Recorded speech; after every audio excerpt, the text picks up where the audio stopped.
Disclaimer, भाइयों, ये कहानी पूरी तरह काल्पनिक है और केवल मनोरंजन के लिए बनाई गई है। इसमें शामिल सभी पात्र, नाम, उत्पाद और घटनाएं वास्तविकता से कोई संबंध नहीं रखते।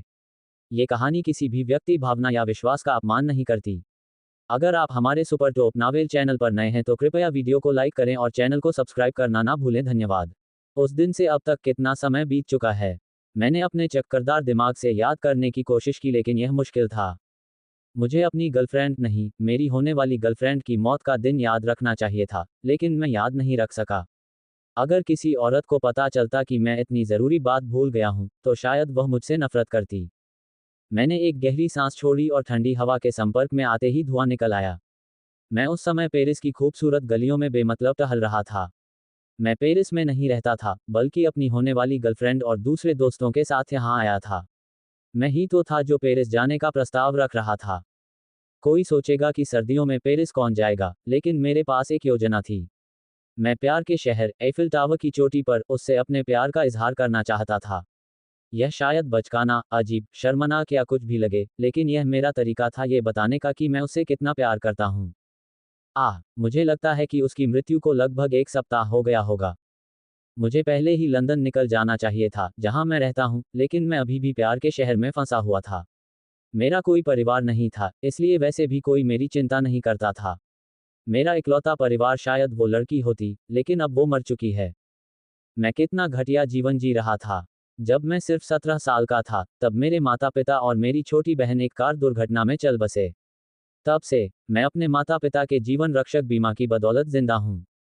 मैं जिंदा तो रहा, लेकिन मेरे लिए तो वह नर्क जैसा था। मेरी परवाह करने वाला कोई नहीं था। मैं हमेशा से ही खुशमिजाज स्वभाव का था, लेकिन अपने परिवार के निधन के बाद से मैं सचमुच अंतर्मुखी हो गया था, और सच कहूं तो मुझे यह अच्छा लगता था। मुझे अकेले रहने में सुकून मिलता था। मैं समझ सकता था कि पहले जिस अंतर्मुखी व्यक्ति से मैं मिला था, उसे कितना अकेलापन महसूस होता होगा। उसके बाद मैंने एक ऐसे स्कूल में आईटी की पढ़ाई शुरू की जो इसी विषय में विशेषज्ञता रखता था। मुझे इसकी पढ़ाई करते हुए लगभग 4 साल हो गए हैं, क्योंकि अब मैं 22 साल का हूं। एक अंतर्मुखी होने के नाते मुझे उन 4 सालों में अकेले रहना चाहिए था, लेकिन नहीं। उसने मुझे ऐसे जीने नहीं दिया। मैं, जाहिर है, उस औरत की बात कर रहा हूं जिसे मैंने जिंदगी में सबसे ज्यादा प्यार किया है। जब हमें 2 लोगों के लिए एक प्रोजेक्ट पर काम करना था, तब उसने मुझसे बातचीत शुरू की। संयोग से मैं उसके साथ था, शायद अब तक की सबसे खूबसूरत लड़की। पहले तो मैं थोड़ा डरपोक था, लेकिन किसी तरह उसने मुझे मना लिया। 4 साल तक मैंने उससे बात की, उसके बारे में जाना और मैं उससे प्यार करने लगा। लेकिन अब ये खत्म हो गया है। मैं पास की एक बेकरी में गया और लाइन में लग गया। अपनी बारी आने पर मैंने बेकर को 2 यूरो दिए, जो यूरोप में प्रचलित मुद्रा है।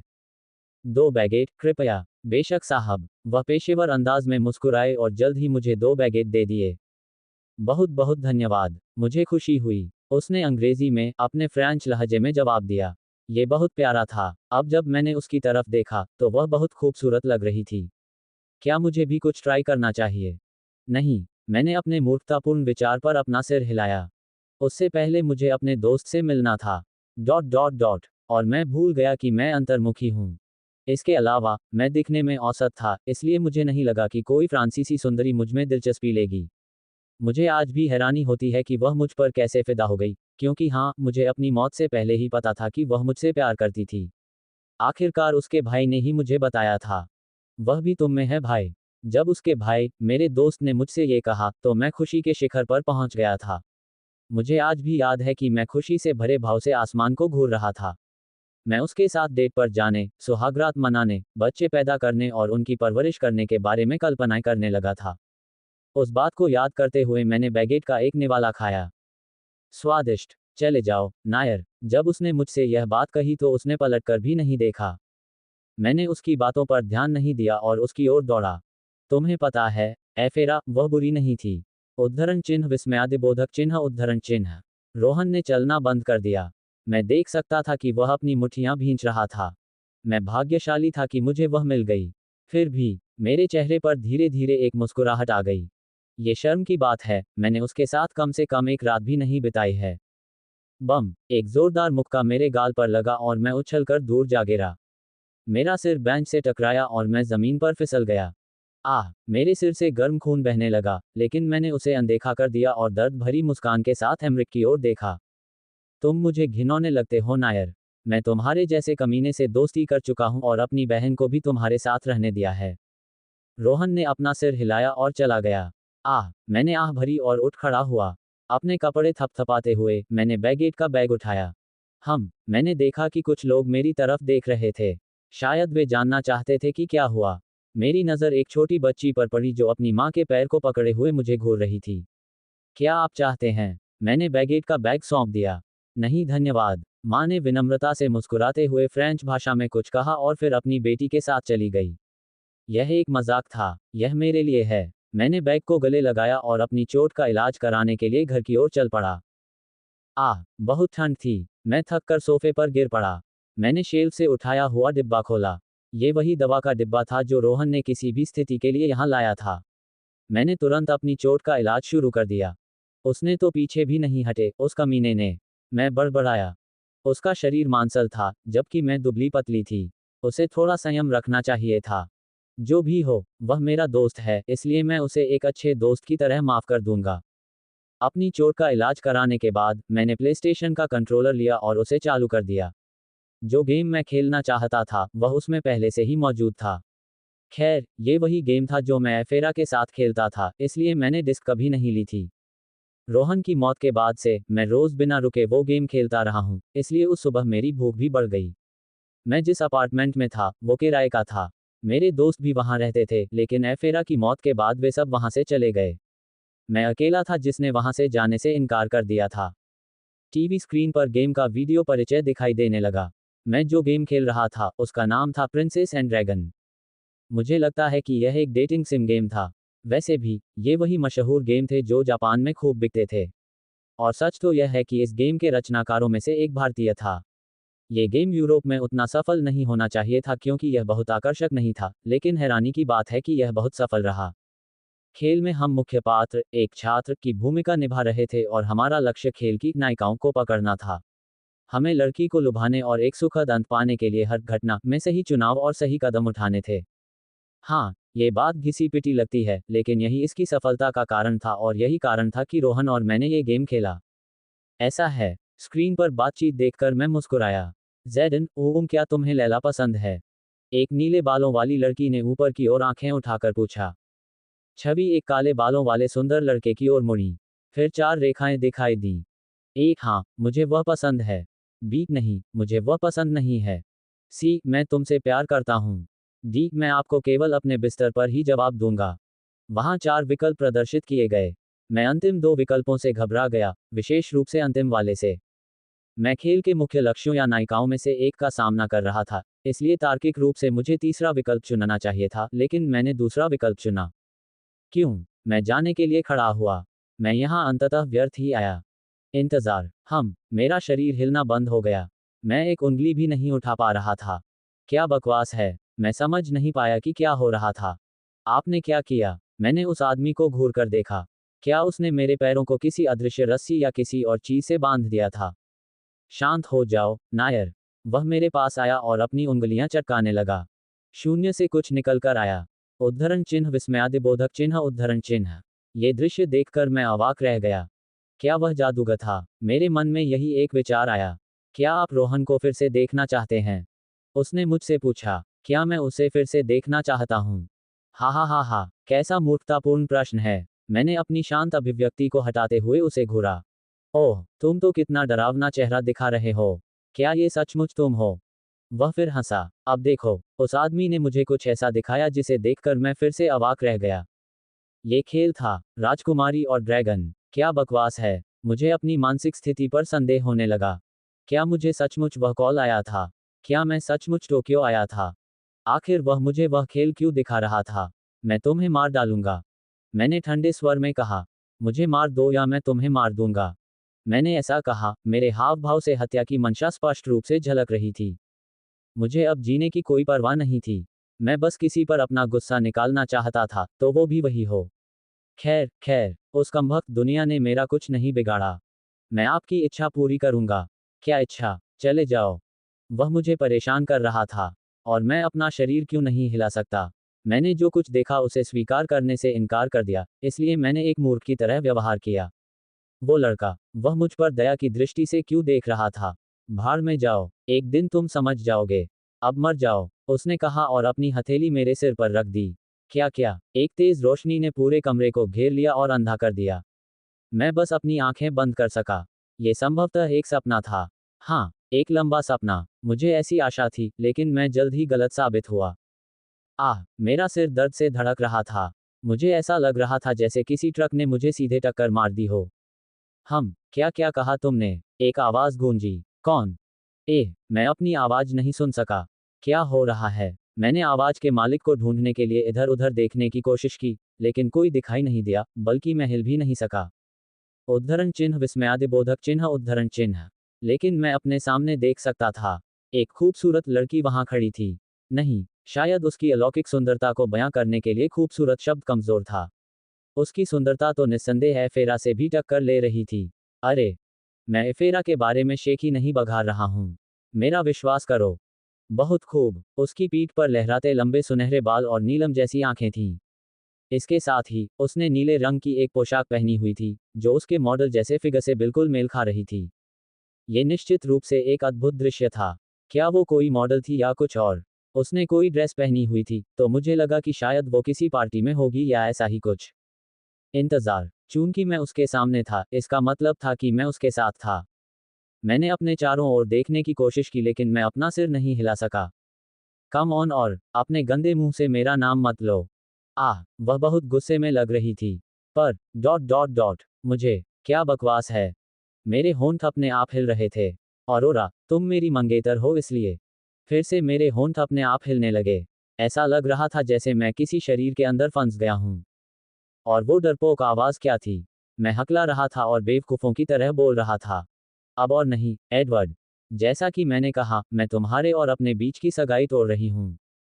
औरोरा ने मेरी ओर घूर कर देखा। एक रात मेरे साथ, और मैं भी रिश्ता तोड़ दूंगा।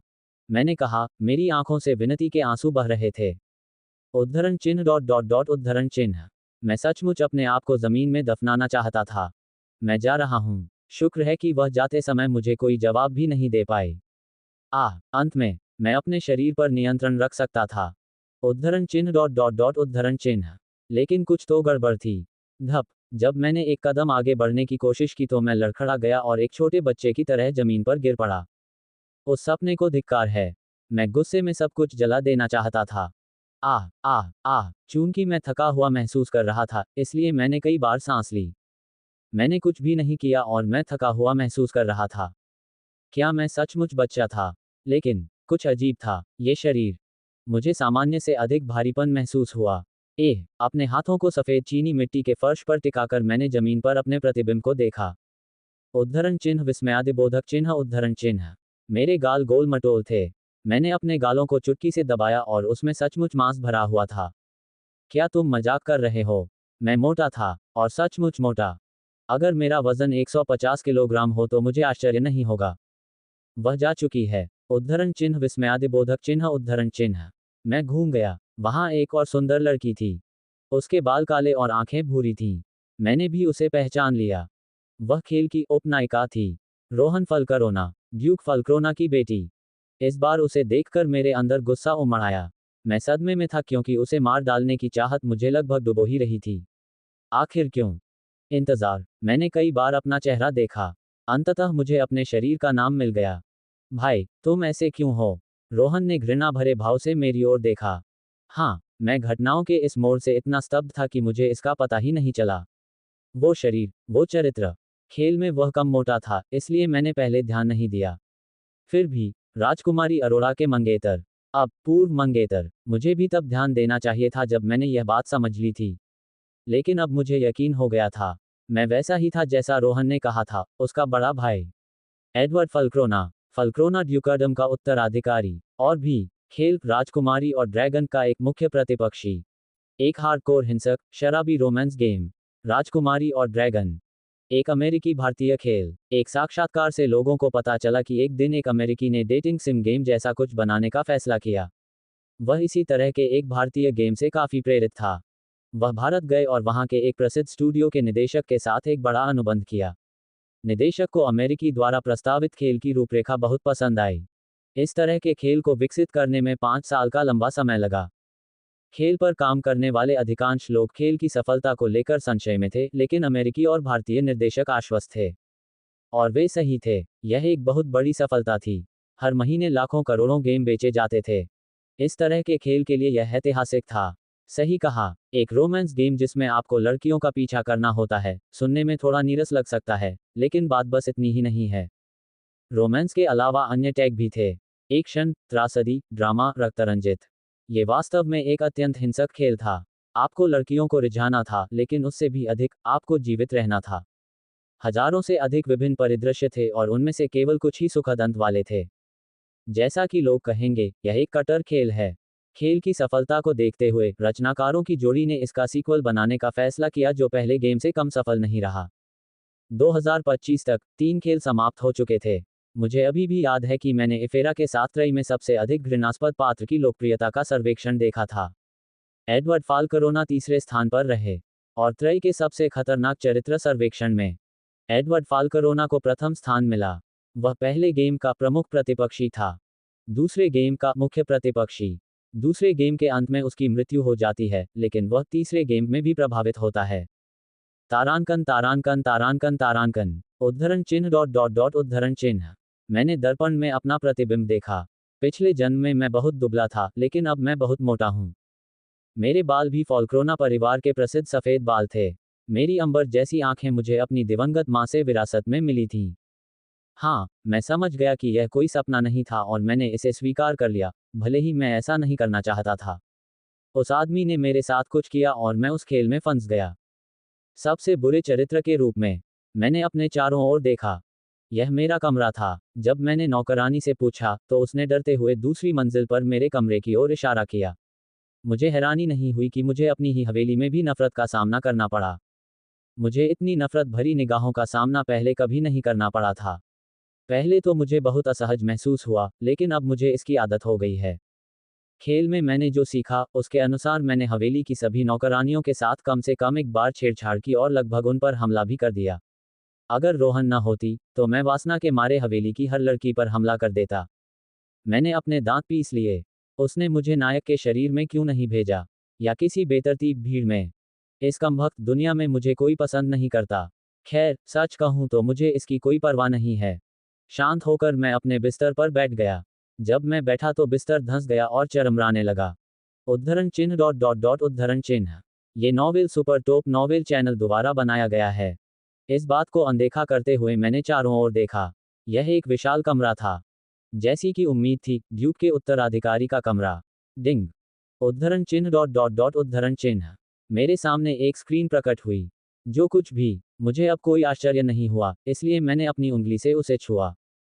एडवर्ड फाल्करोना 16। तीसरा स्वर्गारोहण। फाल्करोना रक्तरेखा। आकर्षण 0.5। स्नेह अंक 0। उद्धरण चिन्ह डॉट डॉट डॉट उद्धरण चिन्ह। अरे कमीने। उद्धरण चिन्ह डॉट डॉट डॉट उद्धरण चिन्ह। उत्तर, मेजबान चुप रहो। इसका क्या मतलब है? आकर्षण 0.5। मैं गुस्से से चिल्लाया। चपलता या ताकत जैसे कोई आंकड़े नहीं थे, क्योंकि खेल में ताकत आरोहण से तय होती थी। मैं फिलहाल तीसरे आरोहण तक पहुंच गया हूं, जो अच्छा था, लेकिन आकर्षण आंकड़े आखिर क्यों थे? खेल में ऐसा कुछ भी नहीं था। इसका मतलब है कि आपके पास आकर्षण में 0.5 है। मुझे ये तो पता है, लेकिन औसत क्या है? मैंने अपनी सांस रोककर पूछा। चूंकि वह मुझे इस घटिया दुनिया में एक घटिया किरदार के रूप में लाया है, तो वह कम से कम मुझे एक सुंदर चेहरा तो दे सकता था, है ना? मैं यह नहीं कह सकता था कि मेरा चेहरा सुंदर है या नहीं, क्योंकि मुझे लड़कियों में रुचि थी। मेरा मतलब है, मैं ये बता सकता था कि कोई लड़की सुंदर है या नहीं, लेकिन यह नहीं बता सकता था कि कोई पुरुष सुंदर है या नहीं। यह अजीब नहीं है ना? ये सामान्य है, हाँ। अरे, मेरे आंकड़ों के अनुसार औसत 20 है। भाड़ में जाओ। मैं मेजबानी नहीं कर सकता, मेरे पास नहीं है। चुप रहो। इससे पहले कि मैं अपना संयम खो देता, मैंने उस कष्टप्रद आय को रोक दिया। तो क्या ये वही आदमी है जिसने तुम्हें मेरे पास भेजा था? मैंने बिस्तर पर लेटने से पहले पूछा। हाँ, एडवर्ड। मुझे मास्टर कहो। नहीं, मैं एडवर्ड नहीं हूँ, मैं नायर हूँ। अब और नहीं, मैं तुम्हें मार डालूंगा, आप नहीं कर सकते। उस आदमी ने तुम्हें मेरे पास क्यों भेजा? मैंने पूछ लिया। आपकी मदद करने के लिए। मेरी सहायता करो, मैंने उपहास किया। उस कमीने ने मुझे सबसे खतरनाक रोमांस गेम में मुख्य प्रतिपक्षी के शरीर में भेज दिया। मैंने स्क्रीन पर मुक्का मारा लेकिन मेरा हाथ उसमें घुस गया। एडवर्ड, क्या तुम्हें याद है उसने क्या कहा था? उद्धरण चिन्ह डॉट डॉट डॉट उद्धरण चिन्ह। मैंने अपना चेहरा फेर लिया। उसने कहा कि इफेरा को पृथ्वी पर वापस नहीं लाया जा सकता। तो क्या इसका मतलब है कि वह इसी दुनिया में ऐसा कर सकता है? यह मुझे बेतुका सा लगा। मृतकों को जीवित करना असंभव है, या ऐसा मैं अब तक सोचता था। अब हालांकि मुझे संदेह है, क्योंकि मुझे सचमुच एक दूसरी दुनिया में लाया गया था और मेरे अंदर एक विदेशी शरीर था। किसी भी हालत में, मैं पहले से ही उसके लिए शोक मना रहा हूं।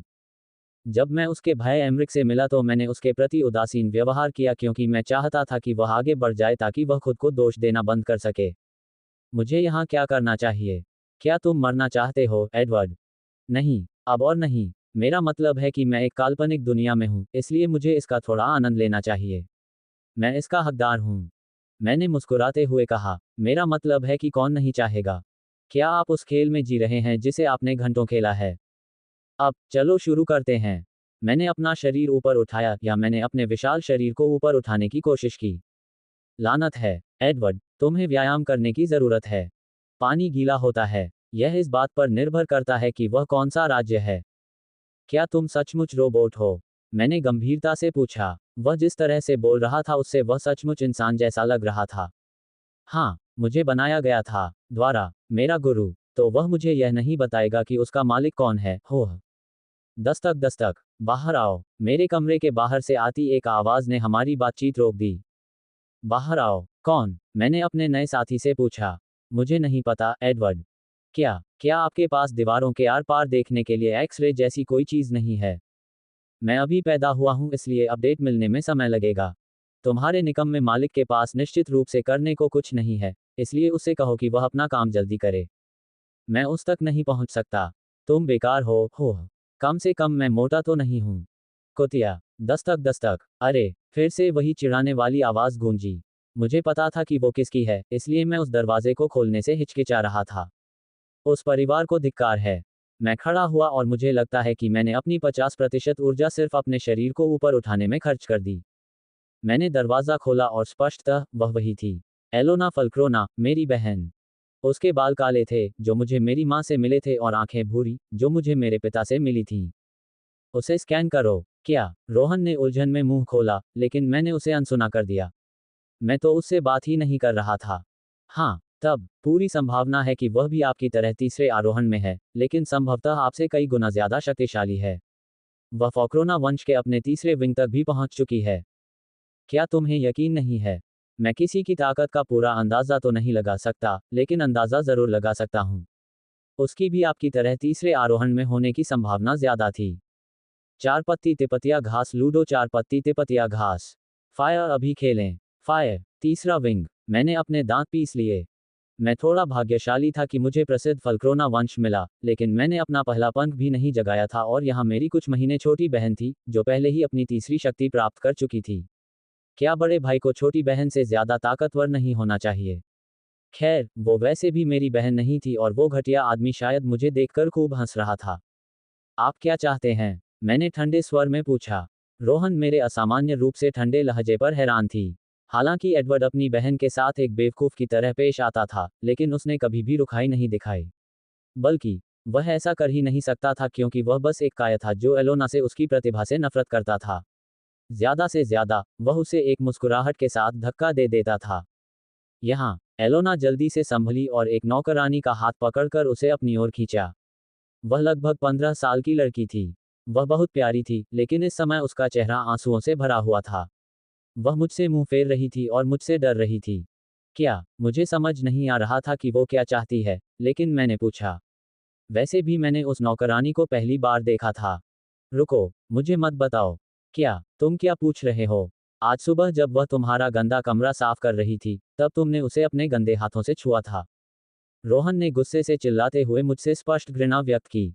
आंकड़े बताते हैं कि यह वास्तव में ऐसा ही था, लेकिन मैंने ऐसा नहीं किया था। ओह ठीक है। मैंने अचंभित रोहन के सामने दरवाजा बंद कर दिया। अरे, दस्तक दस्तक। मैंने उसकी बात अनसुनी कर दी और अपने बिस्तर की ओर चल दिया। यही कारण है कि अरोरा ने सगाई तोड़ दी। उद्धरण चिन्ह डॉट डॉट डॉट उद्धरण चिन्ह। मुझे उस सगाई की बहुत परवाह थी। तुम एक जानवर हो, अपने आनंद के लिए निर्दोष लड़कियों पर हमला कर रहे हो। यह मैं नहीं था। मैंने कंधा उचका दिया। मैं तुमसे नफरत करता हूँ। पिताजी तुमसे नफरत करते हैं। साइमन तुमसे नफरत करता है। माँ भी तुमसे नफरत करती होगी। उद्धरण चिन्ह डॉट डॉट डॉट उद्धरण चिन्ह। पब फ्यूचर द्वारा विज्ञापन। पब फ्यूचर विज्ञापन। मैं एड़ियों पर घूमा और दरवाजा खोला। मेरी अंबर जैसी आंखें पहले से कहीं ज्यादा ठंडी थीं। मैंने अपने पिछले जन्म के माता पिता और इस जन्म की अपनी माँ के बारे में सोचा। यह अजीब तो था, लेकिन मुझे गुस्सा भी आ रहा था जब उन्होंने कहा कि मेरी माँ, ओरियाना फल्क्रोना, मुझसे नफरत करती हैं। एलोना ने मुझे घूरा। उसके चेहरे पर गुस्से के आंसू बह रहे थे। तुम ऐसे क्यों हो, मेरे भाई? मैं तुम्हारा भाई नहीं हूँ। मैंने उसकी बात का आद दी। वह मुझे बहुत परेशान कर रही थी। एफेरा की मृत्यु के बाद से मुझे हर किसी द्वारा अपमानित किया जा रहा है और मैंने कुछ भी नहीं किया। और तुम मेरी बहन नहीं हो। उद्धरण चिन्ह विस्मयादिबोधक चिन्ह उद्धरण चिन्ह। रोहन मेरे शब्दों पर जम गई। तो चले जाओ। मैंने उसे अपने हाथ से दूर भगाया। उद्धरण चिन्ह डॉट डॉट डॉट उद्धरण चिन्ह। जिस नौकरानी ने यह दृश्य देखा था, वह भाग गई। अगर पहले वह मेरे रुतबे की वजह से डरी थी, तो अब मेरे वर्तमान हास्य की वजह से। हाँ, यही बात है। एलोना ने अपने आंसू पोंछे और फिर से मेरी ओर घूरने लगी। तुम्हारे जैसा भाई पाने की अपेक्षा मैं मरना पसंद करूंगा। तुम मर भी सकते हो, मुझे कोई परवाह नहीं। मैंने बिना किसी हिचकिचाहट के जवाब दिया। मुझे यकीन था कि जब मैंने ये कहा था तो मेरे चेहरे पर एक विकृत मुस्कान थी। उद्धरण चिन्ह विस्मयादिबोधक चिन्ह उद्धरण चिन्ह। रोहन ने आंखें चौड़ी कर लीं। वह मुझे ऐसे घूर रही थी मानो किसी अजनबी को देख रही हो। एडवर्ड ने अब तक उससे ऐसा कभी नहीं कहा था। लेकिन मैं एडवर्ड नहीं था। मैंने खर्राटे लिए और दरवाजा बंद कर दिया। अंततः शांति। मैंने संतोष से आह भरी, जैसा कि एक प्रमुख प्रतिपक्षी से अपेक्षित है। चुप रहो। जब आपने ये कहा तो आपको अपना चेहरा देखना चाहिए था। ये दूसरे गेम में एडवर्ड फॉक्रोना के चेहरे से कुछ अलग नहीं था, जब उसने एक पूरे शहर को उसके निवासियों सहित मिटा दिया था। क्या तुमने खेल खेला? मैंने हंसते हुए पूछा। Opening square bracket dot dot dot closing square bracket. क्या तुम नाराज हो? मुझे होना चाहिए। क्या मुझे उस अनजान लड़की को अपना अपमान करने देना चाहिए था? वह मेरे परिवार के बारे में कुछ नहीं जानती। वे सभी मुझसे प्यार करते थे। मेरी माँ, मेरे पिता, मेरी बहन। अगर वह शराबी चूत न होती, तो मैं खुश होता। Opening square bracket dot dot dot closing square bracket. हाँ, मत बोलो। मैं वैसे भी जवाब नहीं दे सकता क्योंकि मैं इस शरीर में फंस गया हूँ और पहले से ही थक गया हूँ। तारांकन तारांकन तारांकन। एक बड़े चौकोर कमरे के अंदर कई लोग मिले। सबसे ज्यादा ध्यान खींचने वाले लोग एक मेज के चारों ओर खाना खा रहे थे। आलीशान आंतरिक सज्जा को देखकर इसमें कोई शक नहीं था कि वे अमीर लोग थे और वाकई थे भी, क्योंकि वे कोई और नहीं, बल्कि सेलेस्टा शाही परिवार थे। कुछ दासियां अपने स्वामी की सेवा पूरी निष्ठा से करने के लिए वहां मौजूद थीं। पहरेदार भी मौजूद थे, हालांकि उनसे थोड़ी दूरी पर। शाही भोजन कक्ष में कुछ मिनटों तक केवल कटलरी की आवाज गूंजती रही। आपका यहाँ कोई काम नहीं है? मेज पर बैठा अकेला आदमी बोल रहा था। उसके सुनहरे बाल और नीलम जैसी नीली आंखें थीं। वह बहुत सुंदर था और उसका चेहरा देखकर कोई भी यह नहीं सोच सकता था कि वह पिता है। उसके सिर पर एक चमकता हुआ सुनहरा मुकुट था जिस पर कई आभूषण जड़े हुए थे। उसके शाही अंगरखे के कारण सेलेस्टा साम्राज्य में कोई भी उसे पहचानने में गलती नहीं कर सकता था। वह सेलेस्टा साम्राज्य का राजा था। नौकरानियां और पहरेदार झुककर हॉल से बाहर चले गए, केवल मेज के चारों ओर बैठे लोग ही रह गए। मेज के चारों ओर 6 सीटें थीं। 2 सीटें खाली थीं। 2 पर शाही जोड़ा बैठा था और आखिरी वाली पर सुनहरे बालों वाली एक सुंदरी बैठी थी। Aurora Celesta. ऑरोरा, मैंने सुना है कि तुमने क्या किया है। पिता की बात सुनकर ऑरोरा का कांटा पकड़े हुए हाथ रुक गया। उसने कांटा नीचे रख दिया और क्षमा प्रार्थी भाव से पिता की ओर देखा। पिताजी, मुझे पता है, प्रिय। मैंने तुम्हें विकल्प दिया था, लेकिन मुझे उम्मीद नहीं थी कि तुम इतनी जल्दी निर्णय ले लोगी। मुझे खेद है। ऑरोरा ने शर्म से सिर झुका लिया। उसका और एडवर्ड फॉल्क्रोना का मिलन स्पष्ट रूप से एक राजनीतिक गठबंधन था। इसका उद्देश्य दोनों परिवारों के बीच के बंधन को मजबूत करना था। इसके अलावा, राजा चार्ल्स सेलेस्टा फॉल्क्रोना की सेना को शक्तिशाली बनाना चाहते थे। वास्तव में, सभी ड्यूकडम में, फॉल्क्रोना ड्यूकडम की सेना सबसे शक्तिशाली थी। क्या हुआ, ऑरोरा? सुनहरे बालों वाली रानी, एडिथ ने रुमाल से अपना मुंह पोंछा और अपनी बेटी से पूछा। उसे अपनी बेटी के फैसले से कोई आपत्ति नहीं थी, लेकिन फिर भी वह उत्सुक थी। ये तो, ऑरोरा को ये कहने में कठिनाई हुई क्योंकि उसकी अभिव्यक्ति घृणा से विकृत हो गई थी। 1 हफ्ते पहले, मैंने अपने रिश्ते को और मजबूत करने के लिए उसे प्रपोज किया था। हम बाहर गए थे, लेकिन एडवर्ड ने मेरी जरा भी इज्जत नहीं की। वह हर दुकान और हर जगह जहां हम थे, महिलाओं से छेड़खानी और छेड़छाड़ कर रहा था। ऑरोरा को उस समय एडवर्ड के पास होने में शर्म आ रही थी। वह आधिकारिक तौर पर उसकी मंगेतर थी। वह शाही राजकुमारी का मंगेतर था, लेकिन एडवर्ड सेलेस्टा में पाए जाने वाले सबसे बुरे इंसान की तरह व्यवहार कर रहा था। उसे अब भी दर्शकों की दया भरी नजरें याद थीं। वह एक दयालु हृदय की थी, लेकिन फिर भी उसमें एक शाही राजकुमारी का अभिमान था। सांस। चार्ल्स ने अपनी बेटी की ओर देखकर धीरे से मुस्कुराने से पहले एक आह भरी। मैंने थोमेन से पहले ही बात कर ली है, अब चिंता मत करो। धन्यवाद पिताजी। ऑरोरा को यह सुनकर राहत मिली कि एडवर्ड के पिता थॉमन ने मना नहीं किया। लेकिन एक बात उसे पक्की थी, उन्हें अपने बेटे पर बहुत गुस्सा आ रहा होगा। अरे जाविस। Opening square bracket dot dot dot closing square bracket. जाविस। मैंने अपने सामने की स्क्रीन पर मुक्का मारा। जाविस कौन है? अनुमान लगाना। मैं उसके स्पष्ट प्रश्न पर हंस पड़ा। क्या यह मेरा नाम है? जाविस ने पूछा। हालांकि उसकी आवाज में कोई लिंगभेद या भाव नहीं था, फिर भी मुझे अभी थोड़ा आश्चर्य महसूस हो रहा था। हाँ, तो शुक्रगुजार रहो। मुझे तुम्हारे लिए एक उपयुक्त नाम ढूंढने में पूरी रात दिमाग खपाना पड़ा। बहुत अनोखा है ना? आपको मेरा धन्यवाद, एडवर्ड। इस पर चिंता मत करो। मैं अपनी हंसी रोकते हुए मुस्कुराया। मेरा मतलब है कि जब आप किसी कृत्रिम बुद्धि के बारे में सोचते हैं जो आपकी मदद कर सकती है, तो क्या जाविस वह पहला नाम नहीं है जो किसी के दिमाग में आता है? वैसे, क्या मेरे सिस्टम में कोई दुकान है? सिस्टम? यह कोई सिस्टम नहीं है। क्या बात है? क्या ये प्रसिद्ध कहावत नहीं है, किसी खेल में खलनायक के रूप में पुनर्जन्म? आप इसे बहुत हल्के में ले रहे हैं, एडवर्ड। जो व्यक्ति आपको यहाँ लाया है, उसके मन में स्पष्ट रूप से कोई उद्देश्य है। मैं ये जानता हूँ। सभी मनुष्यों में स्वार्थ का अंश होता है और उस व्यक्ति में भी इसका बड़ा अंश था। मैंने कहा और आह भरी। तो कोई दुकान नहीं है ना? शर्म की बात है। मैंने सोचा था कि मैं चीट आइटम खरीद सकता हूँ और दुनिया पर राज कर सकता हूँ। जैसा कि मैंने कहा, एडवर्ड, आप इसे बहुत हल्के में ले रहे हैं। मेरे आंकड़ों के अनुसार ये दुनिया बेहद खतरनाक दुनिया है। क्या तुम सचमुच रोबोट हो? ये ठीक छठी बार है जब आप मुझसे ये प्रश्न पूछ रहे हैं। चार पत्ती तिपतिया घास हो कि चार पत्ती तिपतिया घास? फायर अभी एविएटर खेलें। फायर। ठीक है, आप वास्तव में एक इंसान की तरह बोल रहे हैं, इसीलिए मुझे एक महान वैज्ञानिक ने बनाया था। एक वैज्ञानिक हो। अब मेरी उत्सुकता बढ़ रही थी। उसे इफेरा के बारे में पता था, उसका उस गेम प्रिंसेस एंड ड्रैगन से लिंक था, जिसे इफेरा ने खरीदा था। उद्धरण चिन्ह विस्मयादिबोधक चिन्ह उद्धरण चिन्ह। मैंने अपने शरीर को बिस्तर से ऐसे उठाया जैसे किसी को बिजली का झटका लगा हो। यह इफेरा ही था जिसने वह गेम खरीदा था। उसने मुझे बताया कि किसी ने उसे वह खेल खेलने की सलाह दी थी। लेकिन इफेरा, उस गेम और उस आदमी के बीच क्या संबंध है? दस्तक दस्तक। युवा मास्टर। बाहर मेरे बटले की आवाज ने मुझे मेरे विचारों से बाहर निकाला। मैं बहुत व्यस्त हूँ। मैंने अपना सिर हिलाया और खड़ा हो गया। आपका मतलब सोने से है? हाँ। मैंने एक सूट पहना, बेशक बड़े साइज का, और ड्यूक के एक गरिमा में बेटे की तरह बाहर आया। जैसे ही मैं सीढ़ियों से नीचे उतरा, मुझे एक नया जाना पहचाना चेहरा दिखाई दिया। वह मेरी ही उम्र का था। भूरे बालों और लाल आंखों वाला साइमन फल्क्रोना था। एडवर्ड का पालक भाई। उसके पिता थोमेन फल्क्रोना के बहुत करीबी थे, इसलिए जब उसके पिता की मृत्यु हुई, तो थोमेन ने उसे गोद लेने का फैसला किया। मुझे ये बात इसलिए पता थी क्योंकि साइमन एक सहायक पात्र और मुख्य पात्र का दोस्त था।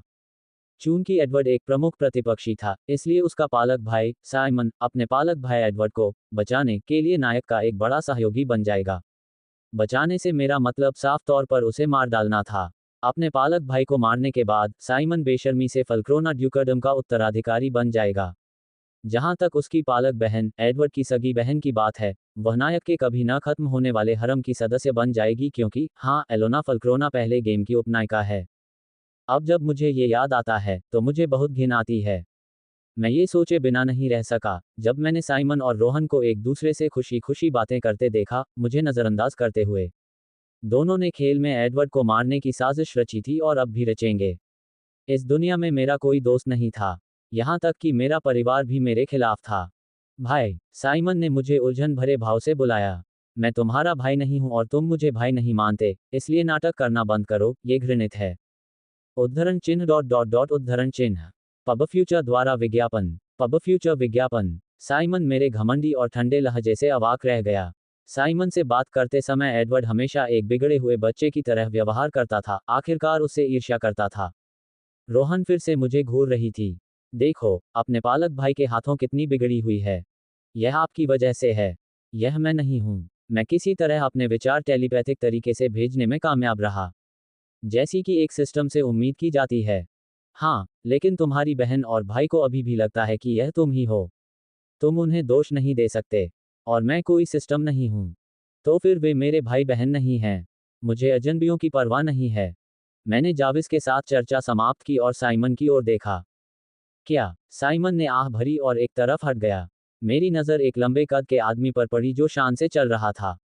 उसके बाल भी मेरे जैसे ही सफ़ेद थे और आंखें भी रोहन जैसी ही सफ़ेद थीं। वह एडवर्ड के पिता, थोमिन फल्क्रोना थे।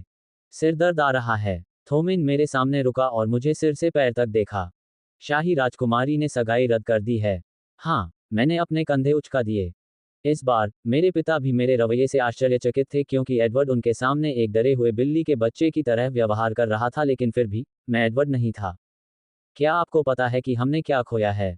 आपने क्या खोया है? नहीं, मैं देख सकता था कि थोमेन का चेहरा धीरे धीरे गुस्से से विकृत हो रहा था। शब्दों में मैं अपनी निराशा व्यक्त नहीं कर सकता। मुझे तुम पर विश्वास था। मुझे विश्वास था कि तुम बदल जाओगे। तुम्हें अपने भाई बहन से सीख लेनी चाहिए थी। वे मेरे भाई बहन नहीं हैं। मैंने अपने प्रत्येक शब्द को स्पष्ट करते हुए कहा। और आप मेरे पिता नहीं हैं। थप्पड़, कार्दशियन की लड़ाई जिसने दुनिया को चौंका दिया। ये विशालकाय सांप आपकी रीढ़ में सिहरन पैदा कर देंगे। पुरुषों को क्यों पसंद आती है सुडौल महिलाएं? वजह आपको जाननी चाहिए। मैं अपनी बात पूरी भी नहीं कर पाया था कि थोमेन ने मेरे गालों पर थप्पड़ मारा। यह इतना जोरदार और अचानक था कि मैं अपना संतुलन खो बैठा। खैर, इतने बड़े शरीर के साथ इसमें कोई आश्चर्य की बात नहीं है। रोहन और साइमन थोमेन के थप्पड़ से चौंक गए। थर्ड, मैं अपने नितंब पर गिर गया। मेरी नज़रें झुकी हुई थीं। मैं ज़मीन को घूर रहा था। मुझे ज़मीन पर ही देखना था। अगर मैंने उस आदमी की तरफ देखा, तो शायद मैं अपना नियंत्रण खो दूं और उस पर हमला कर दूं। लेकिन फिर, क्या मैं उसे खरोंच भी सकता हूं? मैं अपनी शक्तिहीनता पर हल्के से हंसा।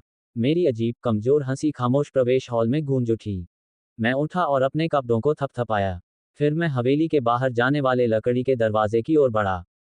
तुम कहाँ जा रहे हो? मैं ये गंदा घर छोड़ रहा हूँ। एडवर्ड, थोमेन ने मुझे डरावने स्वर में पुकारा। तुम्हें मुझे रोकने का कोई अधिकार नहीं है। मैंने उसकी तरफ देखे बिना ही जवाब दिया। खेल की यादें मेरे ज़हन में कौंध गईं। अब मुझे नहीं पता क्यों, पर वो मेरे ज़हन में आ गईं। एडवर्ड फॉक्रोना इस खेल का सबसे बुरा इंसान था। उसकी जिंदगी ने तब गलत मोड़ ले लिया जब उसकी माँ का देहांत हो गया। उसकी माँ ही वो इंसान थी जिससे वो दुनिया में सबसे ज्यादा प्यार करता था। ठीक उसी वक्त थॉमन फॉक्रोना ने साइमन को गोद लिया था। जब एडवर्ड को अपने पिता की सबसे ज्यादा जरूरत थी, थॉमन ने अपने दोस्त के बच्चे को बिगाड़ने का फैसला किया। लेकिन लोग तब पूछते थे कि उसकी हमउम्र बहन एलोना फॉल्क्रोना एडवर्ड की तरह विकृत क्यों नहीं हुई। ऐसा इसलिए था क्योंकि एडवर्ड अपनी माँ के जीवित रहते हुए भी एलोना की तरह पूरी तरह से दयालु नहीं था।